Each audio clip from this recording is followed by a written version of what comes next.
Islam mengajarkan la yu'minu ahadukum hatta yuhibba li akhihi ma yuhibba li nafsihi. Belum sempurna iman kamu sampai kamu cinta kepada saudaramu sebagaimana kamu cinta kepada dirimu sendiri. Artinya apa ini? Mengukur orang lain dengan diri sendiri. Kalau orang lain tanpa salah saya tempeleng, sakit nggak? Sakit. Saya pun begitu. Kalau orang lain tanpa salah difitnah, sakitkah dia? Sakit. Saya pun begitu. Yang tidak enak terjadi pada diri saya akan begitu juga kalau terjadi pada diri orang lain. Maka pertimbangannya adalah diri sendiri. Kalau sudah kesana cara berpikir orang, dia nggak brutal, nggak lalu ingin mengejar keuntungan karena sikap tamak dan rakus, lalu mengabaikan rasa persaudaraan, rasa persatuan, rasa solidaritas. Yang penting uang masuk. Mungkin di dunia banyak pihak bisa kita kelabuin, tapi sanggupkah kita ngebohongin Allah? Mungkin banyak saksi ada cat yang kita bayar bisa meringankan kita, tapi sanggupkah kita mencari saksi ada cat di akhirat nanti? Keyakinan semacam ini yang membatasi pola dan gaya seorang muslim dalam menjalani kehidupan. Dia berupaya menjaga kebersihan, setelah kebersihan badannya, kebersihan anggota badannya dari perbuatan yang mengundang salah dan dosa.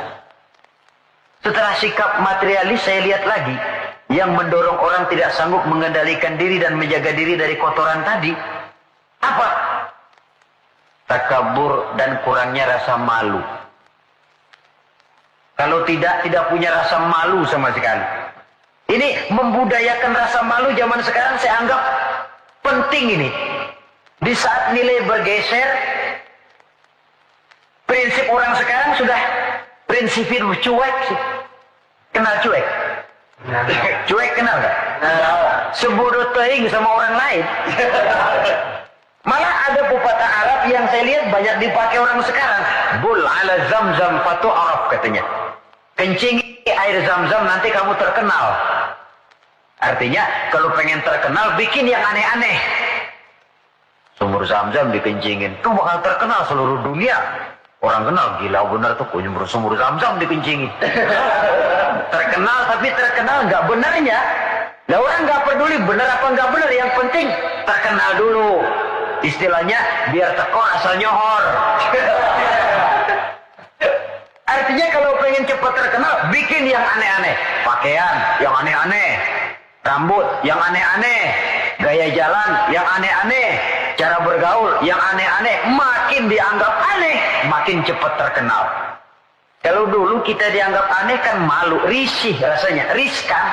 Orang ngapa sih kamu pada ngeliatin gua, ada yang gak beres apa? Sekarang malah sengaja dicari yang paling aneh dan demonstratif. Demonstratif. Membudayakan rasa malu ini saya anggap cukup mendesak zaman sekarang ini. Sebab ini termasuk salah satu sumber etika.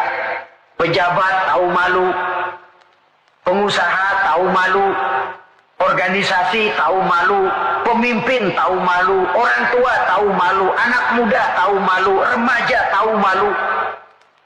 Apalagi kalau mau bercermin kepada Rasulullah Sallallahu Alaihi Wasallam. Imam Abu Ja'far Al-Barzanji menceritakan akhlak Nabi itu, wa kana Sallallahu Alaihi Wasallam syadidal haya. Beliau orangnya sangat pemalu. Dari saking malunya saja, pernah ketika remaja diajak memperbaiki Ka'bah naik ke atas, jubahnya tersingkap angin, kakinya kelihatan dengan orang di bawah, beliau turun muka pucat merah, keringat bercucuran karena kakinya kelihatan oleh orang di bawah, padahal orang yang di bawah laki-laki semua, malu. Saya lihat zaman sekarang malu nomor 18. Yang penting nyohor dulu. Kalau masih ada rasa malu kan masih ada semacam nilai yang harus kita indahkan. Tapi kalau sudah nggak ada rasa malu, tidak ada rasa menyesal, tidak ada rasa telah melakukan sesuatu yang tidak baik. Itu akibatnya kalau sudah kehilangan rasa malu.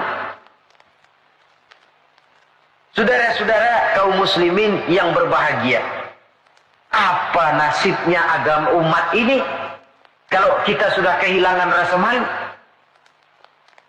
Perbuatan apa yang tidak akan negatif dan tidak akan mengarah setidak-tidaknya kepada perbuatan negatif kalau kita sudah tidak punya rasa malu. Nah, kalau orang sudah nggak punya rasa malu, sudah nggak punya timbangan, karenanya cuek. Tahu cuek? Udah masa bodoh aja dah. Orang mau bilang apa kek, yang penting kan untung, yang penting kan duit masuk, yang penting kan terkenal. Sehingga jangan heran kalau sekarang di kampung-kampung walau orang pakai baju kayak mau mentas di televisi saja. Padahal nggak kemana-mana.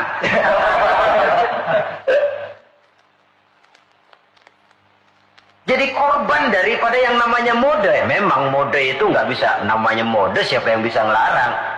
Mode itu musim. Musim kan nggak bisa dilarang. Musim hujan, bisa nggak dilarang? Ya. Tidak bisa dilarang, kalau sudah datang ya datang, musimnya habis.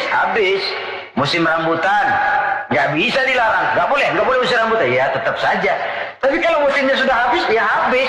Mode juga begitu, nggak bisa dilarang, nanti gilirannya habis, ya habis saja. Dulu pernah itu anak muda, mode ya, bikin celana bawahnya kecil bener, botol aja nggak masuk. Emang lagi mode semuanya celana begitu. Habis musimnya, habis. Ubah lagi ganti mode, bawahnya lebar. Cutbray katanya, jangan botol, monyet masuk. Modelnya habis. Taruhlah musim nggak bisa dilarang. Cuma sekurang-kurangnya kalau ada rasa malu kan kita bisa mantesin diri. Bisa mantesin diri, ini yang penting. Sehingga halakam ru'un lam ya'rif qadrahu, kata orang. Celaka orang kalau nggak tahu kedudukan harga dirinya. Saya ini siapa, tinggal di mana, bawa gaya macam itu pantas apa enggak? Saya ini dagang, teman saya juga dagang. Kalau dengan cara begini wajar apa enggak? Bagaimana masa depan daripada kekompakan, kesatuan dan persatuan? Dia pencipta, ini pencipta. Kalau saya jiplak hak ciptanya, bagaimana nantinya?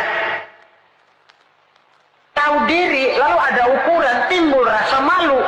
Nah kalau sudah ke sana, sikap menghormati orang lain, lalu pun timbul karenanya.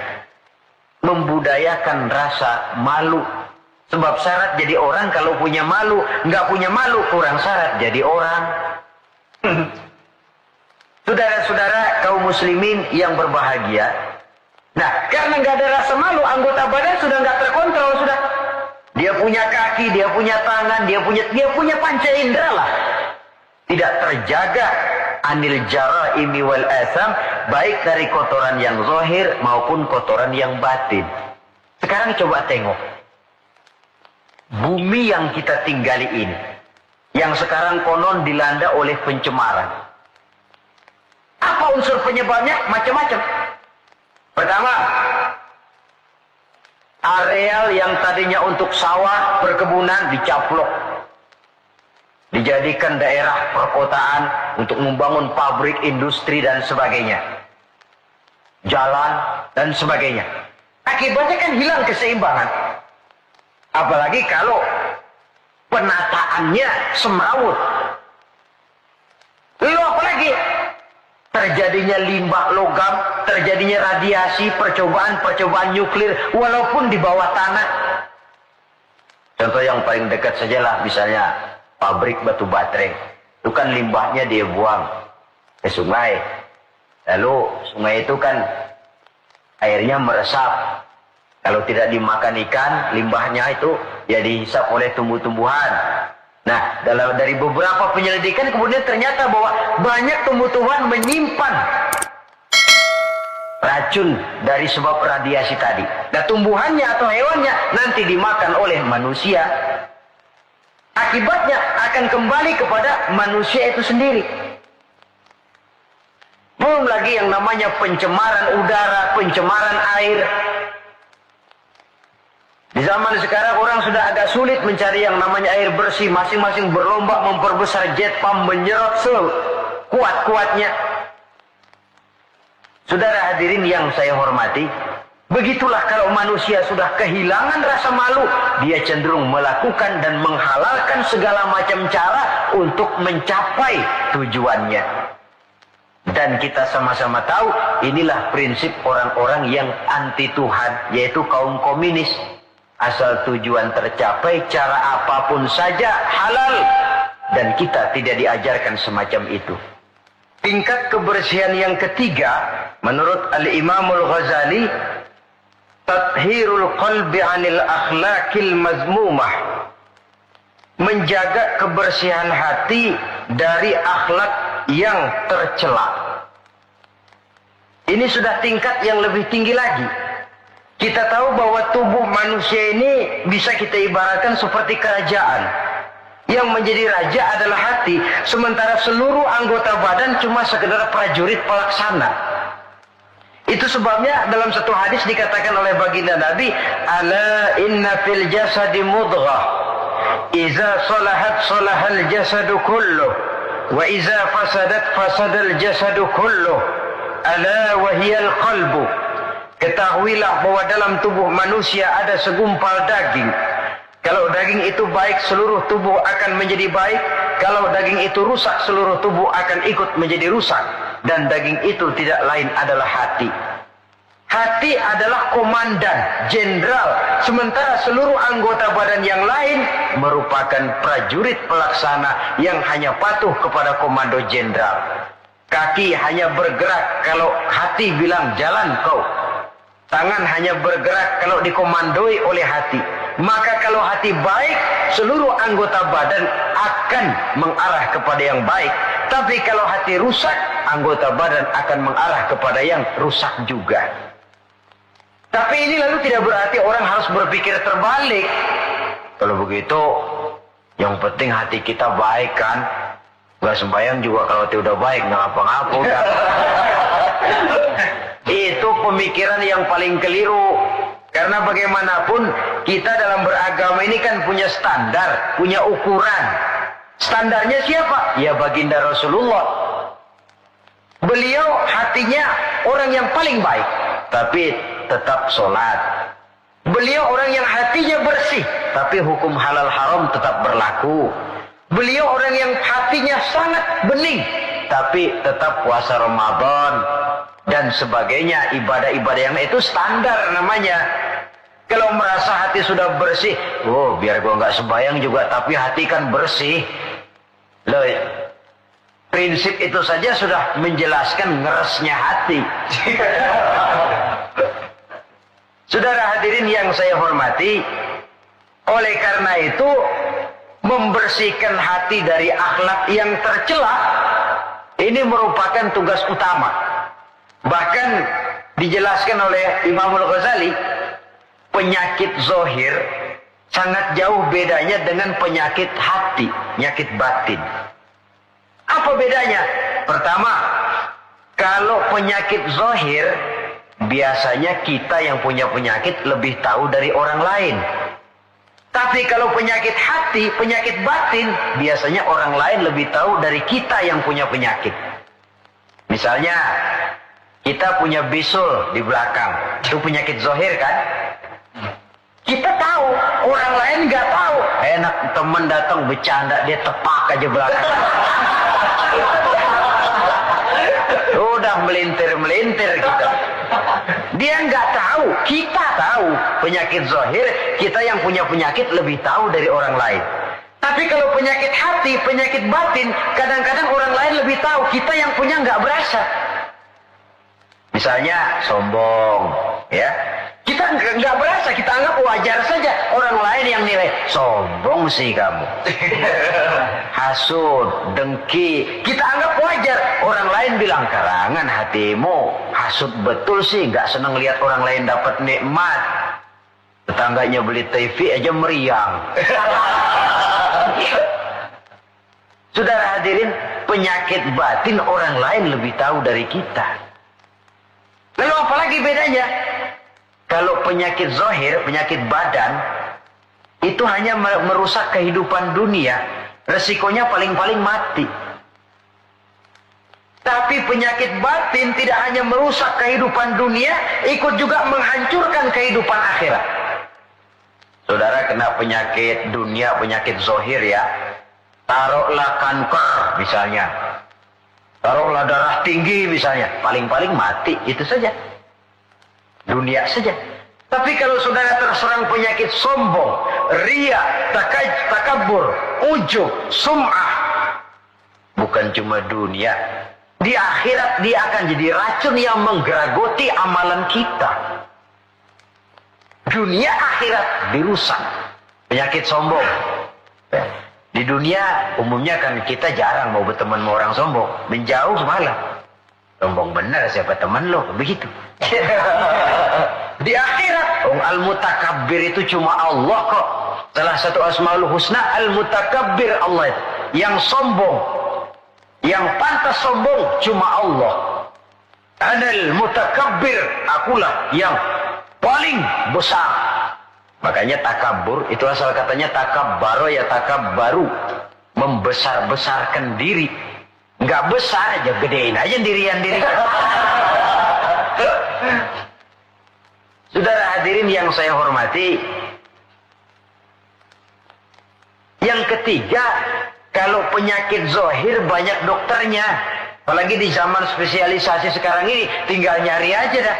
THT, yang kanker, yang tulang, yang jantung, yang macam-macam penyakit, ada dokter spesialisnya. Tapi penyakit batin cuma agama dan kemauan dari orang yang bersangkutan untuk memperbaiki diri. Tanpa itu sulit. Sulit untuk dirubah. Tanpa dekat dengan agama, tanpa kemauan yang kuat memperbaiki diri, orang sulit terobati dari penyakit-penyakit batin. Makanya kalau para dokter sangat serius melakukan penyelidikan, mencari penangkal obat, penangkal penyakit yang hanya merusak kehidupan dunia, apa kita nggak lebih sungguh-sungguh memusatkan perhatian, mengobati penyakit yang kalau diserang penyakitnya bukan cuma dunia, akhirat ikut bangkrut. Itu yang dinamakan dengan penyakit-penyakit batin. Saudara hadirin yang saya hormati, ada lagi di zaman sekarang orang berpikir, yang penting kan percaya saja sama Tuhan. Lalu hati baik, sudah cukup. Loh, kalau memang percaya kepada Tuhan dan hati baik cukup, tidak perlu Allah sampai mengutus 25 Rasul ke alam ini. Sebab tanpa Rasul pun manusia bisa kok kenal Tuhan. Cuma Tuhan yang mana? Yang sebenarnya Tuhan atau cuma yang dipertuhan saja? Yang bukan Tuhan tapi dianggap Tuhan? Tanpa mengutus Rasul mungkin manusia percaya bahwa di luar kekuatannya ada super power yang manusia merasa bergantung ke sana. Lalu menegakkan tata cara peribadatan untuk menghormati sang super power tadi. Tetapi percaya kepada Allah itu kan tidak cukup cuma sekedar percaya saja. Lantas diiringi dengan pelaksanaan ibadah yang sasarannya untuk mencapai bersihnya hati ini. Saudara hadirin yang saya hormati, jadi tingkat yang ketiga kebersihan yang diajarkan, kebersihan hati. Biar badan kita bersih dari hadas kecil, hadas besar, tapi kalau hati kita kotor, ngeres, orengan hatinya. Tidak senang lihat orang lain dapat nikmat, tidak senang lihat orang lain lebih maju. Takabur, merasa diri paling besar, ujub, ria, semua yang dikerjakan selalu pengen didengar orang, dilihat orang, to show only. Apa saja sudah supaya dipuji orang, dilihat orang, didengar orang, hilang keikhlasannya. Bersih anggota badannya, tapi kotor hatinya. Ini kontras. Sebaliknya, hatinya bersih, tapi badannya hadas besar nggak kenal, hadas kecil apalagi. Wah ya, bagaimana bisa berhubungan dengan Allah? Sebab kita ini percaya kepada Allah kemudian berhubungan dengannya. Cara berhubungan dengan Allah bagaimana? Sudah diatur oleh Allah sendiri lewat prosedur yang namanya sholat. Nggak bisa kita bikin aturan sendiri. Kalau mau dekat dengan gubernur saja harus ikuti aturan protokolnya gubernur toh. Mau dekat dengan presiden ikuti aturan yang diatur oleh protokolnya Bapak Presiden. Ingin dekat dengan Allah, boleh pakai prosedur yang ditetapkan oleh Allah sendiri. Lewat Quran, lewat contoh dari Rasul. Melalui sholat, melalui puasa, melalui zakat, melalui berbagai ibadah yang standar contohnya adalah Rasul. Jadi kalau hati sudah baik lalu sembahyang boleh berhenti, mestinya Nabi Muhammad yang paling dulu berhenti sembahyang. Iya kan? Sebab beliau hatinya paling baik, nyatanya nggak pernah berhenti. Kalau hati sudah baik lalu hukum halal haram tidak berlaku, beliau tidak perlu menggunakan hukum halal haram. Itu standar kita. Jadi saudara jangan terkecoh di zaman sekarang ini ada orang yang namanya talfik, mengambil yang enteng-enteng aja. Menegakkan benang basah, percaya sama Tuhan juga cukup dah. Saudara hadirin yang saya hormati, kepercayaan itu memang modal dasar, tapi setelah percaya mau apa? Tentu ada tindak lanjutnya dan Allah sudah memberikan bimbingan. Aku tidak ciptakan kau manusia kecuali untuk menyembah kepadaku. Cara nyembahnya bagaimana? Tuh, lihat bagaimana Nabi Muhammad nyembah aku. Pakai takbiratul ihram kan? Pakai diri, pakai ruku, pakai sujud, pakai tahiyat, pakai duduk di antara dua sujud. Begitu cara menyembah. Gak bisa kita bikin model-model, nyembah Allah kan yang penting hubungan ke Tuhan. Duduk aja dah melongok madep mulon 2 jam. Itu sih bukan nyembah, itu kesurupan namanya. Saudara hadirin yang saya hormati, tata cara kita melaksanakan ibadah itu sudah diatur sedemikian rupa. Berangkat dari yang bersih menuju kepada yang maha bersih dengan cara yang bersih. Alangkah indahnya agama kita ini. Tidak hanya kebersihan zahir, tapi juga kebersihan batin. Orang cuma bilang kebersihan pangkal kesehatan. Islam tidak cuma itu. Kebersihan bagian daripada iman. Apa yang lebih mahal daripada iman? Sudah taruhannya iman itu. Jadi tandanya orang beriman, dia bersih. Kita kan cuma baru slogan saja gede-gede di depan masjid, tulisan besar-besar. An-nazafatu minal iman. Kebersihan sebagian daripada iman. Tapi kadang kita masuk ke dalamnya, bukan main. Kebersihan yang tidak sesuai dengan temanya, kadang-kadang di sebagian tempat. Cuma baru slogan besar-besar, tulisan gede-gede, kebersihan sebagian daripada iman. Tapi kita sendiri dalam realitanya tidak menyadari demikian besar Islam memperhatikan masalah kebersihan ini. Oleh karena itu saudara, yang ketiga ini berat menjaga kebersihan hati dari akhlak yang tercela. Caranya bagaimana? Menurut tuntunan orang-orang sufi ada 3 jalan. Pertama yang disebut takhalli, yang kedua yang dinamakan tahalli, dan yang ketiga dinamakan tajalli. Beda ha, kha, dan jim. Pertama kha, ada titiknya kan? Yang kedua ha, titiknya hilang. Yang ketiga ada titik lagi, jim. Takhalli artinya mengosongkan hati dari sifat yang tercela. Taruhlah kita belum bisa sabar, tapi marah kurangin. Taruhlah kita belum bisa jujur, tapi bohong kurangin. Orang yang nggak bohong belum tentu jujur loh. Ya, nggak bohong itu belum tentu jujur. Sebab ada orang nggak mau bohong, tapi nggak mau menyampaikan apa adanya. Bohong sih nggak, cuma apa adanya nggak dia sampaikan. Saudara hadirin yang saya hormati, itu yang disebut takhalli. Mengosongkan diri dari semua sifat yang tercela. Suka nipu orangnya dibuang, suka ngerugiin orangnya dibuang, takabur, riya, sombong dibuang. Itu yang namanya takhalli, mengosongkan diri dari semua sifat yang tercela. Kalau itu sudah tidak ada, lalu tahalli, hiasi hati yang sudah kosong dari sifat yang tercela tadi dengan sifat-sifat yang terpuji. Begitu takaburnya hilang, muncul tawadhu, rendah hati. Begitu riyanya habis, ikhlasnya timbul. Begitu kufurnya hilang, syukurnya muncul. Tahalli namanya. Jadi ibarat rumah, habis kita sapuin, kita pajangin, dekorasiin, didekor lah. Taruh yang pantas ini, foto di mana.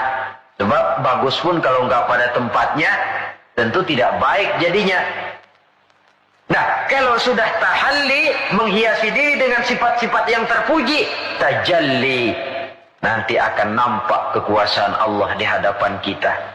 Diberikan oleh Allah sesuatu yang tidak diberikan kepada orang lain. Satu keistimewaan dari Allah Subhanahu wa ta'ala. Dan cerminnya itu hati, saudara-saudara. Kalau itu kotor, udah kotor yang lain. Anggota badan ini cuma sekedar prajurit yang hanya patuh kepada komandan. Dan komandannya adalah hati. Raja dalam kerajaan tubuh manusia. Iya, tapi hati kan nggak kelihatan, Pak. Bagaimana nilainya? Yang tidak kelihatan bisa dinilai. Bisa.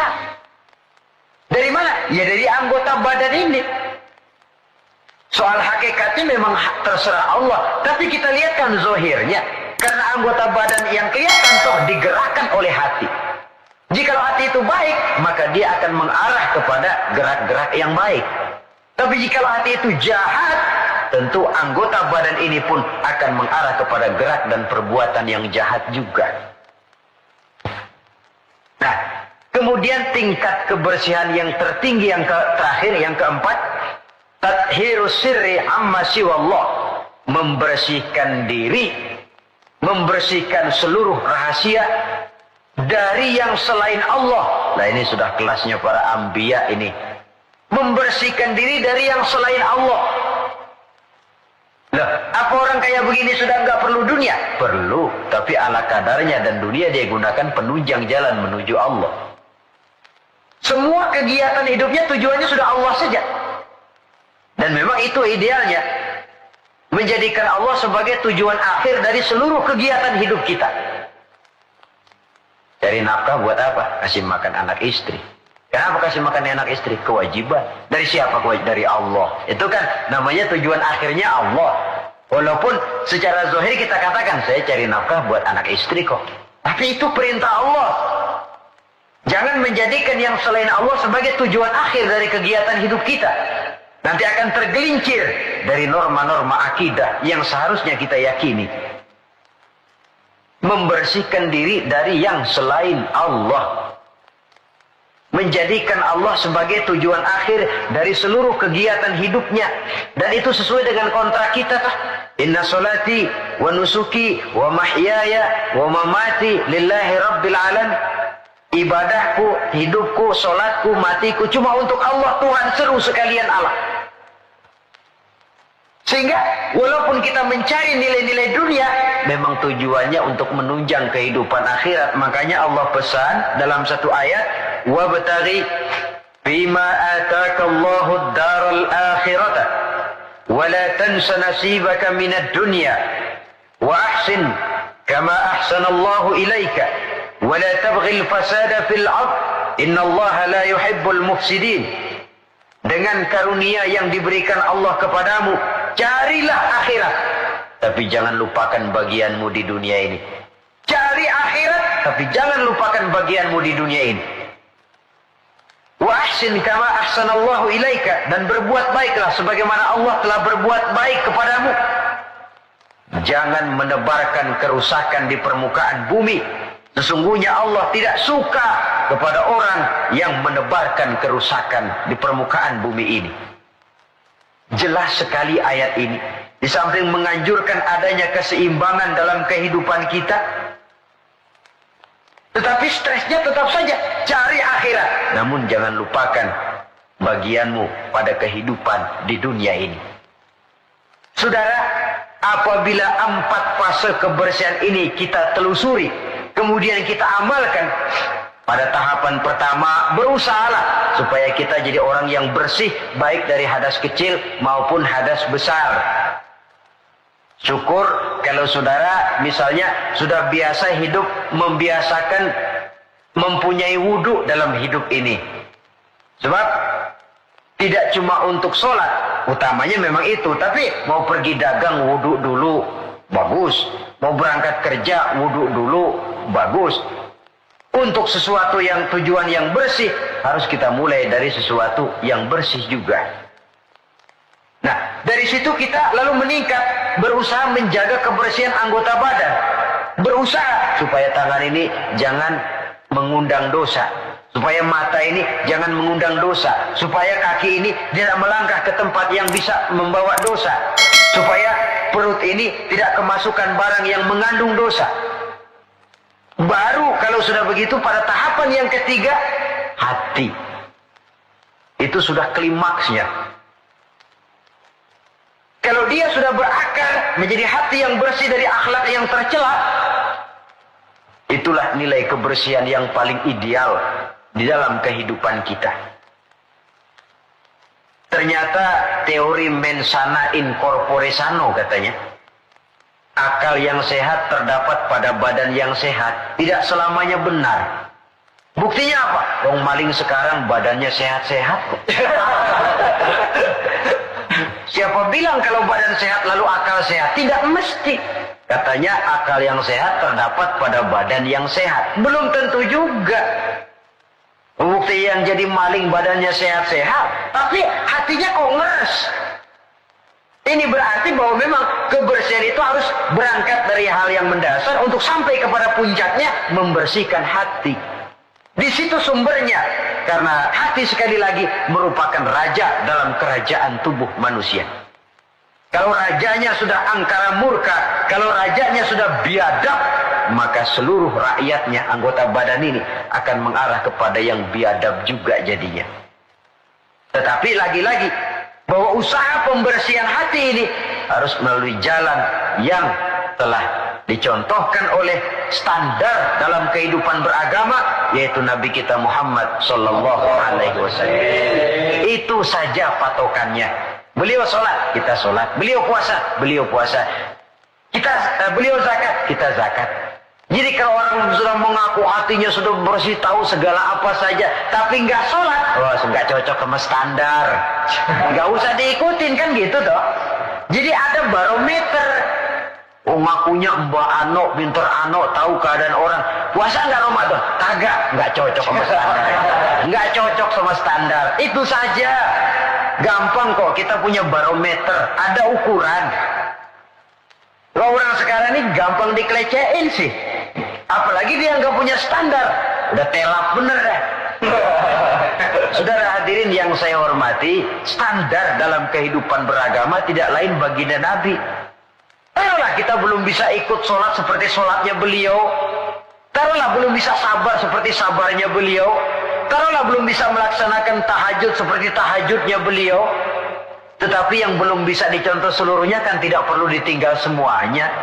Apalagi lalu mencela. Seperti dulu zaman anak-anak ada cerita. Serigala pengen makan buah anggur. Tinggi. Lompat, jatuh lagi. Lompat, jatuh lagi. Nggak bisa tercapai itu anggur. Akhirnya putus asa, kecewa. Kemana-mana dia pergi ngomong sama semua binatang. Anggur pahit, anggur asam. Anggur pahit, anggur asam. Padahal bukan anggur yang pahit, dia aja yang kagak bisa ngambil. Akan selalu ada di masyarakat tuh manusia yang mentalnya begitu. Dia pengen begitu, nggak bisa sama yang bisa dia sirikin. Akan selalu ada di masyarakat manusia yang punya mental begitu. Dia pengen begitu, kagak bisa, udah setengah mati, nggak bisa juga. Sama orang yang bisa, wah siriknya bukan main, hasutnya bukan main. Sama serigala tadi, pengen makan buah anggur udah metik nggak bisa, pidato kemana-mana anggur lah pahit. Emang kemampuannya aja yang nggak sampai ke sana pakai anggur pahit, anggur asem. Orang menghina sesuatu bukan karena sesuatu yang dihina itu jelek, tapi karena dia nggak bisa berbuat begitu. Lalu yang lebih celaka lagi mempengaruhi orang supaya berpendapat begitu kayak serigala tadi. Udah dia kesel sama orang, orang lain dia undang supaya kesel juga sama tuh orang. Enggak bener ini marahan pakai ngebon.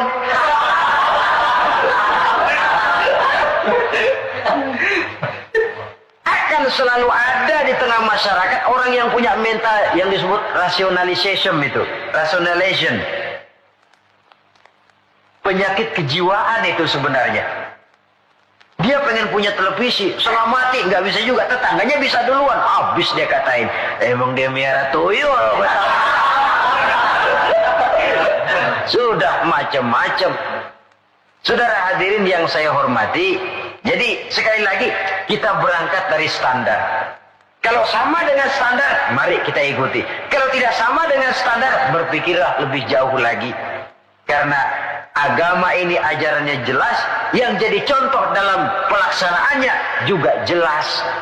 Jangan dalam kejelasan lalu kita cari yang remeng-remeng dan samar-samar. Apalagi di zaman dimana orang sekarang mudah kehilangan pegangan hidup. Dalam kondisi kalut, nyari pegangan. Ya orang kalau lagi hanyut di kali, rumput juga dia pegangin. Dia tahu rumput lemah, nggak akan kuat nahan bobot badan yang berat. Tapi karena lagi perlu, tahu dia pegang juga. Ini kan cermin dari jiwa manusia. Dalam keadaan goncang, dia perlu pegangan. Ya untung kalau ketemu yang baik. Kalau enggak, sepegang-pegangnya.